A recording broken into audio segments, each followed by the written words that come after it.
is up, Transit? Real quick, thank you. If you've ever stepped on a Lego, you know how serious that threat is, and I hope you never do. It's a terrible feeling.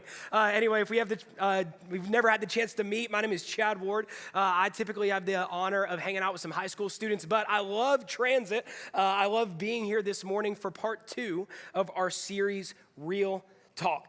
We are having real conversations about life, those conversations that can be really difficult to have sometimes. Last week, Jake did an awesome job talking through gossip and the moments in life that we use gossip and talking about other people to our own interest, to our own advantage. And today, we're going to be talking about a different conversation. It's one more centered around whenever we mess up, whenever we're in trouble, whenever something's broken, and we're trying to figure out how to fix it. Typically, whenever I begin to get in trouble, it's with like one or two guys. I have those friends whenever I was in middle school that are still good friends of mine to this day. They were in my Transit small group. And for whatever reason, whenever we're hanging out as 6th, 7th, and 8th graders, life would just get a little bit more reckless. Like, do you have any of those friends in your life that's like, man, if I was to ever get into any sort of trouble, like it would be with those guys or those girls? Well, let's call this friend Steve. And so Steve and I, anytime we'd hang out, we would oftentimes find ourselves in a little bit more trouble, specifically with Steve's mom. Let's call her Mother. And so Mother, we would always be like roughhousing and getting into trouble. And whenever we would play in the house, we loved playing football because we were trying to earn that scholarship at 5'9 3/4" ain't happening, but trying to get that scholarship. And so we would like play football in the house. We were having a blast. And Mother had one rule: don't ever do that, because there is this super expensive, this antique vase, a vase, if you will, that is sitting on a table, and if you hit it, she will hurt you. And so the mother was like saying all these things, and we're like, nah, she won't find out, so she's gone. We're at the house alone, and so what are we doing? Playing ball. But then Steve isn't good at catching. And so ball slips through his fingers, hits the vase. You know the story. And so all of a sudden something is broken, and we're like using the Google machine, like, hey, how on earth do you fix an antique vase? There was hot glue involved, and we're not builders or fixers of anything. And so we did a terrible job. And there's this moment whenever we had to approach Mother, we had to say those words, those magic words, I'm sorry. We had to begin to apologize. And not only was this thing broken, but trust was broken. The relationship was fracturing. And so today we're going to be asking this question: what should I do when I realize a relationship is broken and I don't know how to fix it? Specifically, whenever it comes to the things in our life that we do that are wrong, when we mess up, when we're not perfect. I don't know about you, but I don't think there's anybody in this room that is perfect. Every single one of us have messed up at some point in time. And the thing that we're taught to do whenever we're really young, at like 3, 4, 5 years old, is whenever you mess up, you're supposed to look the other person in the eye and say those 2 magic words: I'm sorry. Those words that are supposed to be the fix-it words. Those words that are supposed to be like the magic spell that everything goes away. And maybe for a season of your life, saying, I'm sorry, let the other person know, hey, you know that you did something wrong. But then somewhere around like middle school, you begin to realize that I'm sorry doesn't just work. It doesn't just make everything better. It doesn't just mean that the situation and the relationship, that what was being fractured and broken is just whole again. I don't know about you, but whenever I've said I'm sorry to somebody, I start to get a few different type of responses. Sometimes whenever I've apologized, they say, you don't really mean it. You don't actually mean it. Or they'll come at me with this one: hey, you're just saying that. You're just saying that you're sorry. And maybe it begins to rub them the wrong way, because they would say, hey, that I'm sorry, it doesn't actually fix anything. That I know those are words, but it didn't fix anything in our relationship. Or maybe if you've ever heard this one, or maybe if somebody's ever apologized to you, you've thought this about them: hey, you're not sorry. You're just sorry that you got caught. You're just sorry that you got caught, and if you had never gotten caught, you never would have fessed up or owned up to the thing that you did. And maybe for you, those words are just empty. And you're thinking, man, don't just tell me, show me. Show me that you're sorry. Show me with your actions. And if anybody's ever looked at you, whenever you're trying to say, I'm sorry, and they're looking back at you and saying, hey, I need you to show me, that can be confusing. And one of the reasons why we don't always apologize or even get to the point of saying, I'm sorry, is because it's really awkward. Have you ever begun that conversation whenever you're letting them know that you did something that was mean or wrong to them? It could be awkward. Maybe for you, that's the reason that you haven't had that real conversation, the real talk whenever it comes to apologizing. Or maybe for you, it's not the awkwardness, but it's just that you don't know always what to say. That you've said, I'm sorry, but after that, it's kind of like, what words are supposed to be coming out of my mouth right now? Maybe for you, the reason that you haven't had that conversation and it's tough to apologize is because while you know that you did something wrong, you also think that they did something wrong. One of the things whenever it comes to relationships, at least in my life, it's rare that like one person is totally in the right and another person is totally in the wrong. That does happen sometimes. But more often than not, whenever I get into a fight with my friends or get into a fight with people that I wouldn't even really call my friends, there's some fault on both sides. And it can be really difficult to bring myself to apologize to somebody that I'm waiting on an apology from them. And so, we all do something different than apologize. And maybe you do that and that's awesome. But if you're like me, maybe you've tried one of these 4 strategies to have to avoid apologizing. Maybe for you, you've ignored it. That ignoring it is the best way to go. That it's like, if I don't see it, it's not there. Like maybe that's you, just ignoring it. Or maybe instead of apologizing, you have like a 4-point argument as to why you did what you did, and you begin explaining it. Like, oh, the reason that I did that thing is because of A, B, C, and D, and you're wrong. Like maybe for you, you've tried explaining it. Or maybe you're moving past it. That you're moving past it, you just want to make that moment quick, you want to get it over with, and you just want to move on, and there actually hasn't been any healing, any fixing, any mending of a relationship that is broken. Or maybe you've done number 4. I've done this a ton, and that's just giving up on it. Saying, hey, I would rather give up on the friendship or the relationship or all these things than to actually address and lead to healing. But the reality is that even in the friendships or the relationships that you give up on, it still carries with you. It still goes with you, and there actually isn't a fix. It's just, well, you gave up on something that actually you don't need to give up on, that none of us have to give up on. And one of the things that I believe can be amazing about this morning is that whenever we look into the writings of a guy named Paul, this is a guy who started a lot of churches right whenever the church movement was beginning. This is a guy that wrote over half the New Testament, the second half of our Bibles. This is a guy that was writing to a bunch of new Christians how they were supposed to do life with one another, how they were supposed to be a community, even though they would fight, even though they would disagree, even though they would need to apologize. And in Philippians chapter 2, we are actually given a filter, a way that we can view life, a way that we can view our friendships, a lens that you and I can look through, that if we begin to look through this lens, apologizing becomes 1,000 times more possible for you and for me. Friendships that can stand the test of time and can withstand conflict can become 1,000 times more possible.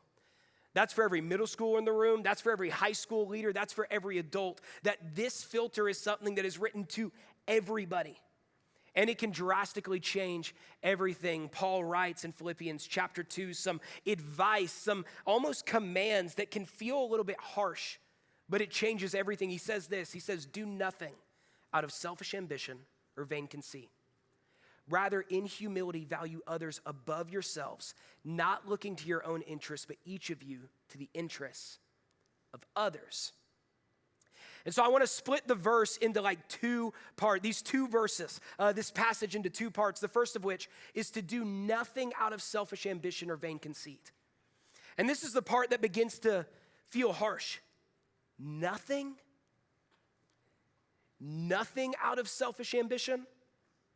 I mean, nobody wants to be described as selfish, and you might not even describe yourself as that. I mean, I wouldn't, but if I go back and look through just my last 24 hours, I can definitely see things that I've done because, well, I'm looking after me. In my friendships, I'm looking after me, and in my relationships, I'm looking after me, and I think there's this part in all of us that like, hey, if I'm not looking after me, who's looking out for me? But if I was to actually take Paul's advice, hey, do nothing out of selfish ambition. Do nothing out of vain conceit. It's like, nothing? But he doesn't just say to not do something. He then says something else, that this is how we should view our friendships, rather in humility, to value others above yourself. I remember the first time that I read this, and I literally thought, I need to think that I'm nothing, that I need to think less of myself, but that's not what Paul's saying at all. You see, humility, what Paul is asking us to do is not to have a low view of yourself. That's not healthy at all. But what he is saying is like, hey, I want you to look at the people around you and to think so highly of the people in your life, to choose to view them rightly in such a way that you care more about what they're feeling, what they're doing, than necessarily yourself. That you think so highly about your friends and the people, your teachers, your coaches, your parents, that maybe what they want and what they need would be a big priority to you. That we could value others' interests above our own. And here's what's amazing is that whenever a group of people begin to do this, whenever your small group begins to do this, that part of you that's worried, hey, if I'm not looking out for me, then no one's looking out for me. The reality is that maybe you're looking out for other people, but you also have an entire community of guys, an entire community of girls that are looking after you. That the group actually begins to take care of one another. And it changes everything. Whenever we have a filter of looking at other people's needs before our own, we actually then are able to apologize. Because then we're actually willing to do whatever it takes to be able to mend the relationship. That this filter,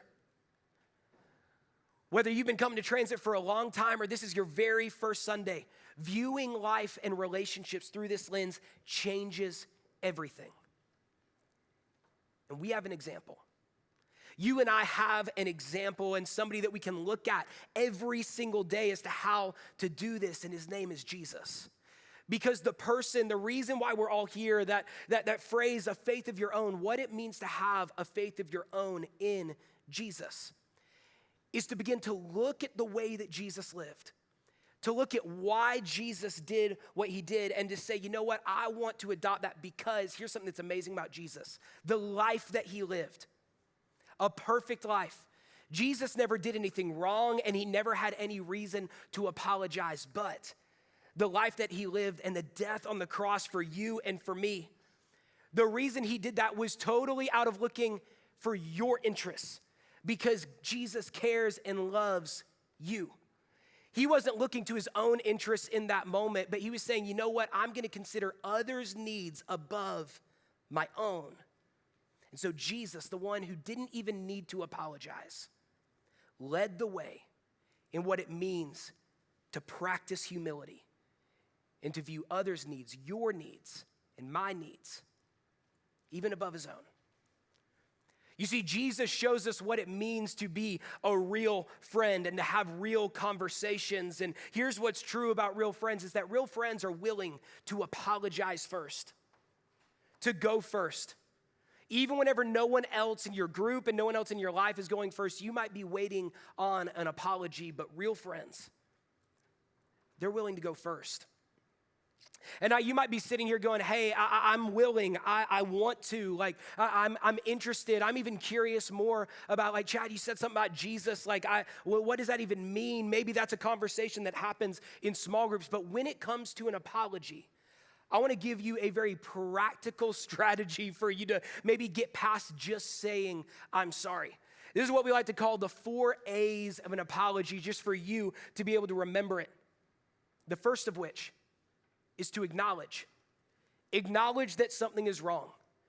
to the person that you need to apologize to say, acknowledge, hey, I recognize that the relationship is fractured, that the relationship is broken, that something is wrong. And then the second of which is to admit that this is what I did wrong.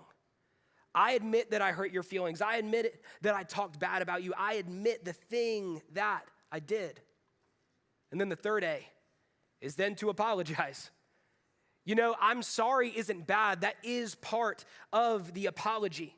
It just shouldn't be the only part of your apology. To say I'm sorry.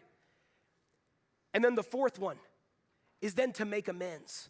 This means, hey, now I'm actually going to live different. These are the actions, not just to say I'm sorry, but to say I'm sorry. I'm not going to talk about you like that in the future. I'm sorry, if I'm ever thinking something, I'm going to come to you first before going to someone else. That making amends, that it actually involves your actions. And so what we're going to do is we're going to go to small group and we're going to talk about this very thing, about how we can apologize in our life and maybe even open up about if there is somebody in your life right now that you need to apologize to. But before we do that, I want to ask a question to kind of get things going as you head off to small group. This right here. What do you have to apologize for the most at home? What is the thing that if you tallied it up that you need to apologize for the most at home? I'm going to pray for us and then we're going to get out of here. Heavenly Father, thank you so much for Transit. Thank you so much for this room, God. Thank you so much for what you're doing in this place. God, I pray for the student that resonates with this, that feels like, man, it's a weight on them, God, that you would meet them and that you would encourage them and give them awesome conversation in small group. God, I pray for the student that doesn't feel like they have anything that they need to apologize for, God, that you would be with that student and show them ways that they can love people in their life, in our lives better. God, for the student that's here for the very first time, God, would you be with them and give them the courage to even speak up in small group and to share? And God, would you take these next minutes and God, would you be with us in them and that our groups can become a safe place that we can talk about anything and to talk about you. So God, we love you and we praise you. And all of Transit said, Amen.